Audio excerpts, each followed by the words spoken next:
안녕하세요. 이번 학생학술대회에서 18, 19세기 광동 수출공예품의 제작 배경과 지역적 특성을 발표하게 된 고려대학교 고고비사학과 석사과정 김시현입니다.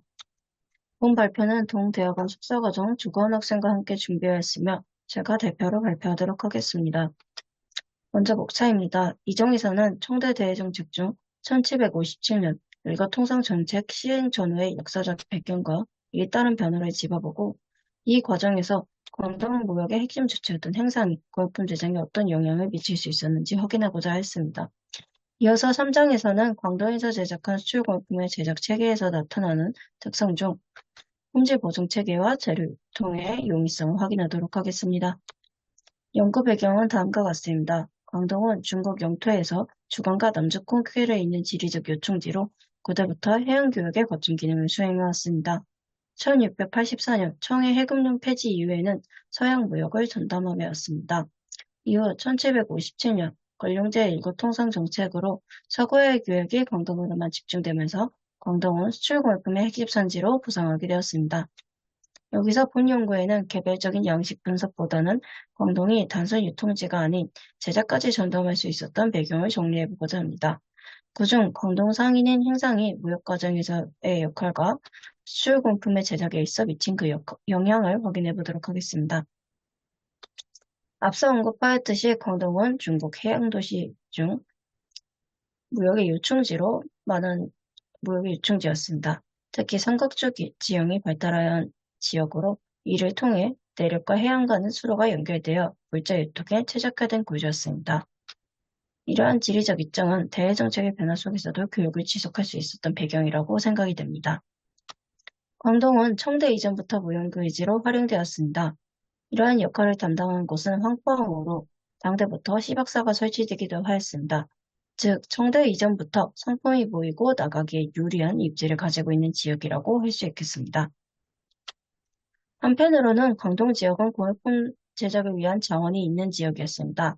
광동의 평원지역은 양질의 잣토가 생산되어 도자 제작을 위한 원료 수급이 용이한 지역이었습니다. 또한 북부 산악지대에는 광산 자원이 풍부하여 금속 가공업이 발달하였습니다. 이러한 조건을 바탕으로 광동에서는 농산물 가공, 방직, 제당, 조선, 유업 등 다양한 수공업이 발달하였습니다. 이와 함께 청정부의 산업 지원 정책 및 세제 혜택이 있었으며 18, 19세기 광동 수공업이 수출공예품 제작 중심지가 될 수 있었던 배경으로 보입니다. 이 상황에서 안정기에 들어선 청대는 초기부터 지속해온 해금 정책을 완화하기 시작합니다. 1685년 강의 24년에 이르러 항구를 제한적으로 개항하기 시작하였습니다. 청정부는 외국과의 무역을 통제하기 위하여 강소성의 상해, 절강성의 영파, 법권성의 함흥, 그리고 광동성의 황포까지 총 4곳에만 해관을 설치하였고 해외 상선의 입출국을 관리하기 시작하였습니다. 이 중 광동의 월해관은 다른 3곳의 항구에 비해 가장 많은 수입을 올렸다는 점이 주목됩니다. 월해관은 특히 서방과의 무역을 전담하였는데 그 예시로 1685년부터 1753년까지 영국 동인도에서 상선 189척 중 무려 157척이 이곳 월해관을 이용했다고 합니다.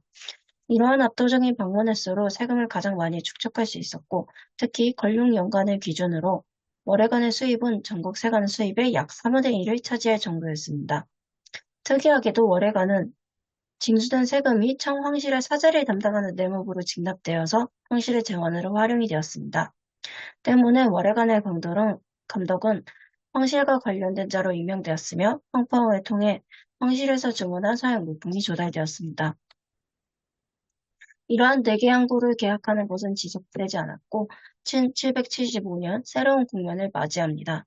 영국 동인도회사 소속 통역관 제임스 플린트가 해관 중 하나인 영파에서 금지구역을 침범하게 됩니다.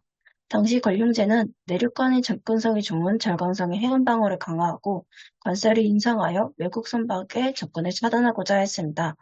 그러나 영국 상인들은 이를 감수하고서라도 무역을 확대하고자 했고 이 과정에서 금지구역을 침범하는 제임스 플린트 사건이 일어나게 된 것입니다. 때문에 조정에서는 보다 근본적인 대응이 필요해졌습니다. 이때 절강성 총독인 양은권은 절강이 지리적으로 방어에 취약하며 강남 경제의 핵심 지역을 보호하기 위해서는 교역항은 광동으로 일원화해야 된다고 건의하였습니다. 당시 광동은 해관이 이천 입지 중 입항 경로인 광문인 항모내구가 방어에 유리한 자연지역을 갖추고 있었습니다. 황포 지역은 수심이 얕아서 도선사의 안내 없이는 외국 선박이 자유롭게 출입할 수 없는 구조였습니다. 이러한 지리적 요건이 청정부로 하여금 광동을 유일한 대외 목욕항으로 선택하게 만든 결정적 요인이라고 말씀드릴 수 있겠습니다. 결국 광동은 1757년 일부 통상 정책으로 서양 간의 무역을 독점하게 됩니다. 이 과정에서 면직물, 금속, 서양 의약품 등의 수입품과 차 생사, 직물, 도자기, 칠기 등의 수출품이 광동으로 집중되었습니다.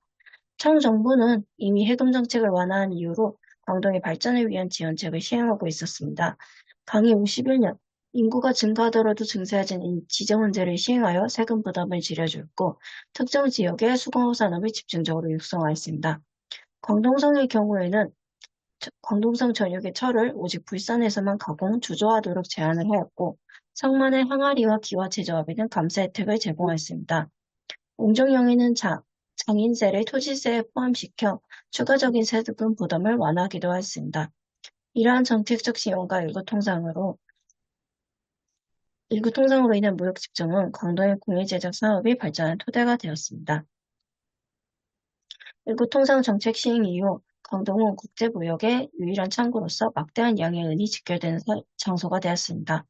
1635년부터 아편전쟁 이전까지 영국이 유입시킨 은의 총량은 약 6,250만 량에 달하며 중국은 유통량의 60, 70%가 외래에서 들어온 것으로 추정되는 수치입니다. 당시 기록회를 회고해보면 광동의 상관구역 내에는 은화를 감정하고 교환하는 전문업소들이 성행하였음을 알 수 있습니다. 이처럼 자본의 유입 규모가 기하급수적으로 팽창에 따라 자본을 관리할 기관이 필요해졌습니다. 청정부는 이를 위하여 상인, 즉 행상을 활용하였습니다. 이들은 초기에는 화물의 가격 결정과 관세 징수 기능에 국한이 되었으나 점차 그 권한과 역량이 켜졌습니다. 당시 상인들은 외국 상인의 모욕 과정을 대리하였는데 일부 통상 이전에는 해외 상인에게 모욕 면허를 주고 관세를 징수하는 일종의 신원보증인인 보상의 역할을 담당하였습니다. 이후 1760년 행상 반징승의 건의로 공행이 설치되면서 더더욱 그 체제가 공고해집니다. 공행은 중서무역에 독점하는 기구로서 행상들은 단순한 관세 징수를 넘어서 외국 상인들을 대신해 물품을 구매하고 유통으로 관리하는 정권을 가지게 됩니다. 이렇게 행상의 권한이 커지고 무역 과정을 대리하게 된 배경으로는 당시 청정부의 외국인 통제 정책이 있었습니다. 청정부는 외국인의 거주를 제한하였고 화면의 지도를 보시는 것처럼 외국 상인들은 팩토리라 불리는 지정된 구역 내에서만 거주할 수 있었습니다. 즉 그들은 활동 반경이 크게 제한되었다고 말씀드릴 수 있겠습니다.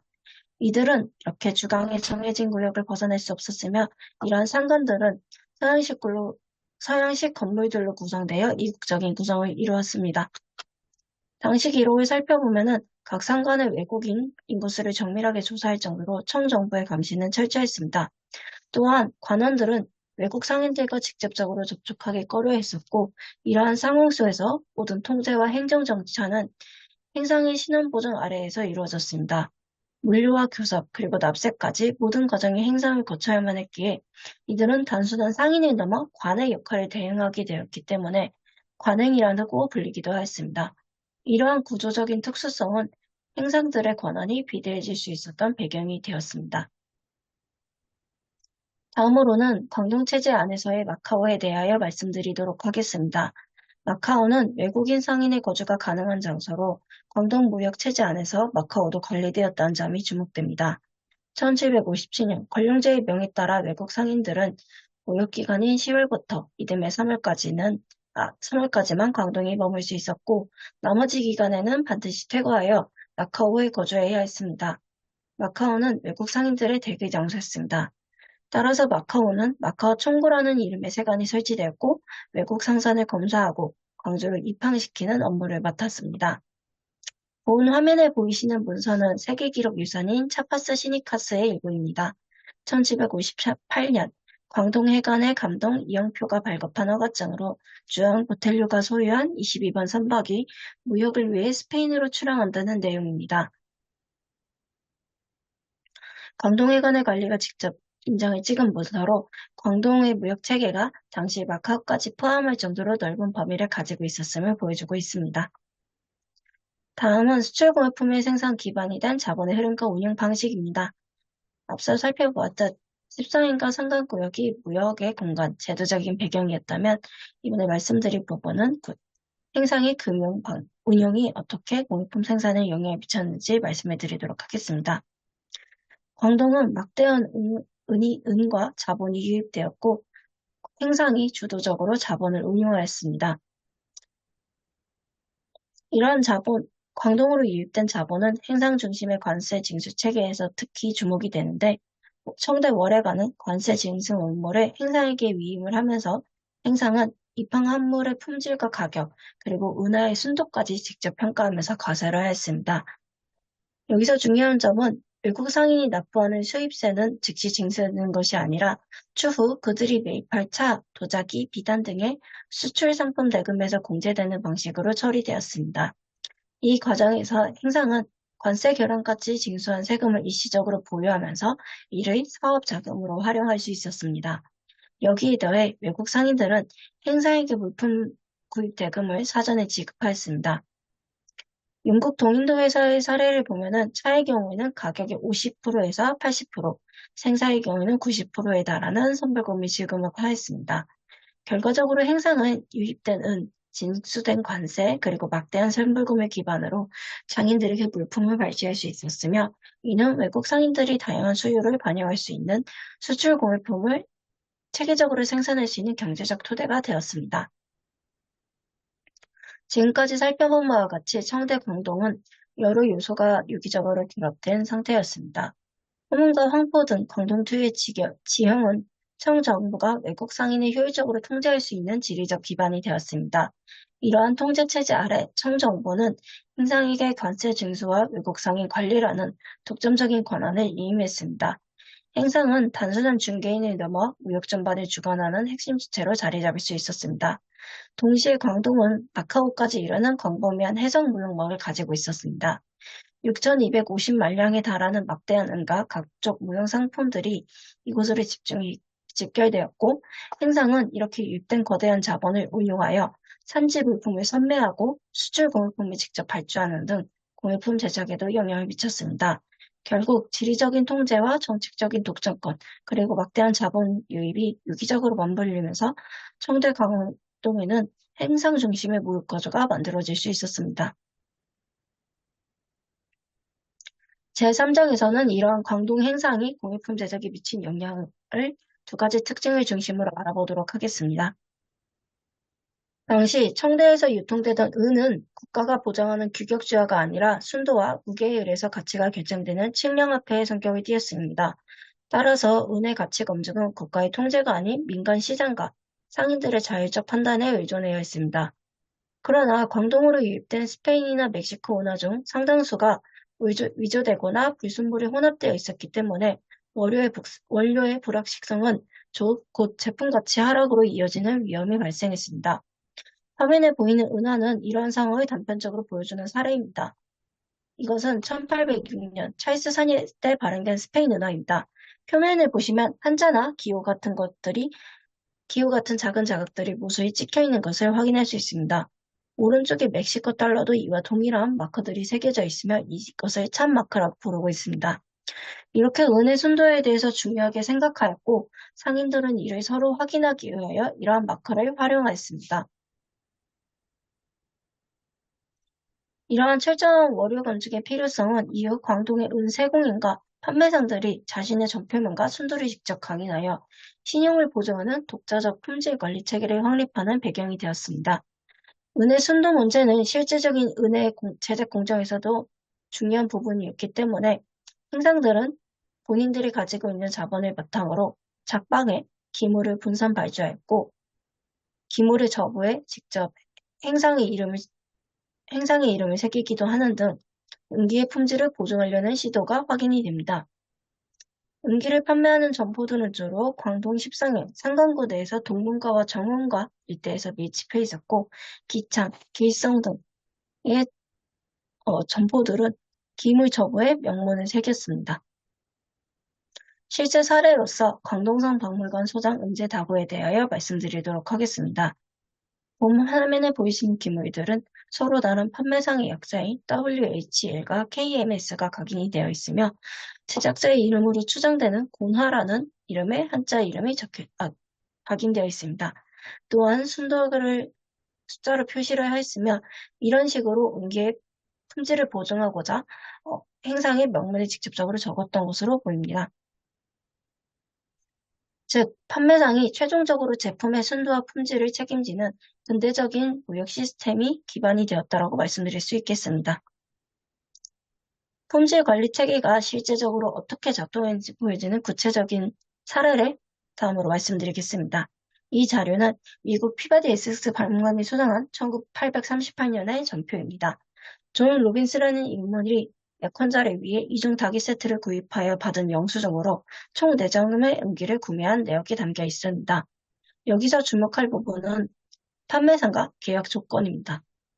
판매상인 기창은 1830년대부터 1880년대까지 활동한 광동의 은기 판매상입니다. 전표의 내용을 살펴보면 제품의 은 함량을 뜻하는 은수가 명확히 기재되어 있습니다. 또한 위조나 허위가 발견될 경우 제품을 교환해주겠다는 문구가 포함되어 있어 당시 상인들은 철저한 품질 보증과 그 보상책을 제시하였음을 알 수 있습니다. 또한 이 영수증과 동일한 내용의 문서가 확인되고 있습니다. 이 문서는 전표와 동일하게 4점의 다기류를 샀다고 적혀 있습니다. 또한 이 문서에는 스페인 달러와 동일한 순도의 은을 제작했다고 명시하였고, 만약 순도가 차이가 날 경우에는 해당 차익의 2배에 해당하는 금액을 지급할 것이라고 적혀 있습니다. 두 문서 간의 서식의 차이가 일부 존재하지만 은의 순도를 명확히 규정하고 있다는 점에서 이에 대한 확실한 보증책 또한 명시하고 있습니다. 이러한 품질 보증을 위하여 행상들은 판매자가 누구인지 명확히 알릴 필요가 있었고, 이에 따라 제품에 담는 함이나 그 표면 등의 라벨을 사용하여서 행상의 이름을 구체적으로 알리기도 하였습니다. 광동성 박물관 소장품 중 기창의 영어 이름이 적힌 명함 상자가 확인되고 있으며, 이러한 라벨을 확인하여서 일종의 브랜드화 전략을 취했음을 알 수 있습니다. 한편 다음으로는 두 번째 특징인 수출공예품재료 유통의 용이성에 대해 말씀드리도록 하겠습니다. 광동은 단순히 물건이 나가는 항구가 아니라 인도양과 동남아시아 등 다양한 지역의 원료들이 모이는 거대한 수입 시장이기도 했습니다. 당시 영국, 네덜란드, 프랑스 등 유럽 각국은 백단양, 자당, 흑당과 같은 고급 목재를 광동에 공급하기 위하여 치열하게 경쟁하였습니다. 그만큼 광동이 목재에 대한 수요가 강했음을 보여주고 있으며 화면에 보이는 영국 동인도 회사의 도표는 18세기경 동인도 회사가 가져온 목재의 양과 거래 횟수를 보여주는 표입니다. 이 거래가 증가하는 모습이 계속적으로 나타나고 있으며 이렇게 수입된 목재들은 목공소로 흘러들어갔습니다. 내륙과 해외에 조달된 목재는 뗏목으로 띄우거나 선박에 실려서 항구로 들어온 뒤 운송조합의 구성원들의 의뢰 도시 남서부 호반가 일대로 운송이 되었습니다. 호반가는 옥다유라는 운하와 나란히 뻗어있는 도로로서 가구 제작 공방들이 모여있는 장소였습니다. 옥대호 운하는 송대에 조성된 해자로 이 해자를 활용하여 이 호반가 지역으로 재료들을 이동시켰던 것으로 보입니다. 이처럼 강동의 강을 통해서 재료 유통이 가능했기 때문에 이러한 상품 제작이 발전할 수 있었던 것으로 보입니다. 광동은 자단목과 같은 희귀 목재의 유입이 용이했던 지리적 이점을 바탕으로 가구 제작의 양적, 질적 확대를 이룰 수 있었던 것으로 보입니다. 풍부한 물자를 다루면서 축적된 광동 장인들의 제작 기술은 가구의 전반적인 품질 향상을 이끌었고 광목장이라고 하여 당시 황실이 차출될 정도로 높은 기술적 수준을 유지했던 것으로 파악됩니다. 이처럼 원활한 재료 수급이 생산의 증가와 기술적인 완성을 뒷받침하면서 광동 지역 특유의 강구 양식인 광식 가구가 발전할 수 있었던 것으로 보입니다. 한편 광동의 수출용 가구 무역에서 특히 주목되는 점은 카탈로그를 활용한 주문 제작 방식의 도입입니다. 이를 입증하듯이 광동 오상산진 가사와 광동 만전산지 가사와 같은 도록이 현존하고 있으며 여기에는 청대 말기에서 중화민국 초 광동의 가구 상행인 오상과 만전의 수출용 가구가 상세히 수록이 되어 있습니다. 이러한 카탈로그의 제작은 고객이 원하는 양식에 따른 주문 제작이 용이했음을 보여주는 동시에 행상과 수입상인 간의 의견 교류를 통해 기물 제작이 가능했고, 행상이 기물의 특성과 규격 등 생산 정보를 명확히 관리할 수 있었음을 보여줍니다. 나아가 이런 체계가 정착될 수 있었던 근본적인 배경으로는 자단목과 같은 고급 원재재가 광동 지역으로 안정적으로 유입될 수 있었기 때문에 이런 물적 토대가 전제되었던 것으로 생각이 됩니다. 이상으로 청대 18, 19세기 광동이 대무역과 수출용품의 제작의 핵심 거점으로 부상하게 된 배경과 그 전개 양상을 살펴보았습니다. 결론적으로 광동의 번영은 지리적 접근성, 청정부의 일거통상이라는 정책적 통제, 그리고 행상이 주도한 독특한 무역 구조가 결합된 결과였습니다. 특히 행상은 관세들이 징수권과 외국 상인으로부터 얻은 선물금을 운용하여 제작에 필요한 막대한 자본을 선제적으로 활용할 수 있었습니다. 이러한 무역 구조는 공예품의 제작 방식에도 직접적인 변화를 가져왔습니다. 수출용 원기의 경우에는 재료의 순도와 품질을 보증하기 위해 상인이나 점포의 명문을 각인하는 방식이 활용되었습니다. 이는 신용을 기반으로 한 근대적인 상거래 방식으로 공예품의 품질을 보증하기 위하여 판매상의 이름을 직접 표기하였습니다. 즉, 당시엔 제품의 품질을 보증하기 근대적 체계가 자리 잡혔습니다. 한편으로는 광동에는 자단목 등 해외 자료가 유입되는데 이러한 수입 재료들을 통해 공예품이 제작되었습니다. 광동은 많은 양의 재료들이 안정적으로 유입될 수 있었고 그 결과 재료의 수급이 용이해지는 환경이 만들어졌습니다. 재료의 수급이 용이한 수로 인근에서는 공방이 밀집하였고 그 과정에서 공예품 제작 과정이 집약될 수 있었습니다. 즉, 광동의 수출 공예품은 당시의 자본 흐름과 제도적 기반 아래에서 제작 과정이 집약되면서 제작될 수 있었던 특징으로 제작될 수 있었습니다. 이상으로 발표를 마치겠습니다. 감사합니다.